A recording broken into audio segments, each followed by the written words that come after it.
அடுத்து பாருங்க, a polymer sample contain 100 molecule of molecular weight வந்து 1000, 200 molecular weight வந்து 10,000.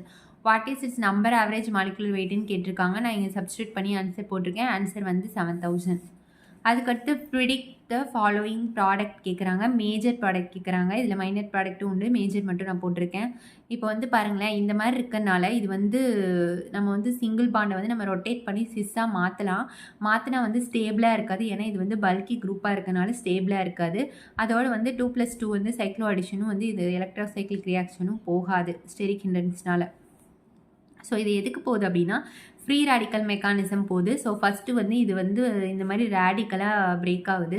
ரேடிக்கலாக இதுவும் பிரிஞ்சிரும். இப்போ இந்த இடத்துல இருக்க டபுள் பாண்ட் வந்து இதை அட்டாக் பண்ணி ஒரு 3 மெம்பரிங் வந்து கீழே ஃபார்ம் ஆகுது.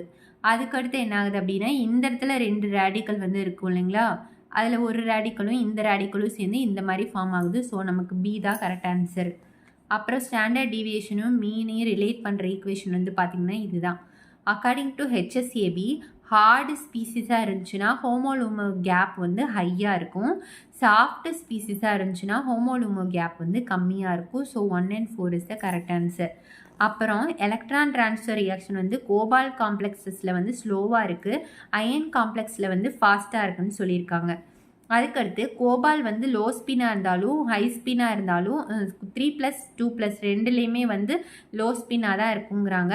அயன் வந்து இதில் வந்து மாறி இருக்கும் அப்படின்னு சொல்கிறாங்க. இது வந்து தப்பு. 3+ல் மட்டும்தான் அது வந்து லோ ஸ்பின்னாக இருக்கும். 2+ல் ஹை ஸ்பின்னாக தான் இருக்கும், நமக்கு தெரியும். இந்த இடத்துல என்னன்னு பார்த்தீங்கன்னா எப்போ வந்து எலக்ட்ரான் ட்ரான்ஸ்ஃபர் ஃபாஸ்ட்டாக இருக்கும்னா பை அக்செப்டார் லிகாண்ட் இருக்கும்போது எலக்ட்ரான் ட்ரான்ஸ்ஃபர் ஃபாஸ்ட்டாக இருக்கும். அதனால தான் அயனில் வந்து சயனைட் இருக்குது, இது ஒரு பெஸ்ட்டு பை அக்செப்டார், இது வந்து ஃபாஸ்ட்டாக இருக்குது. இதில் வந்து அது கிடையாது, அதனால இது வந்து ஸ்லோவாக இருக்குது. அதுதான் ரீசன். இது கரெக்ட்.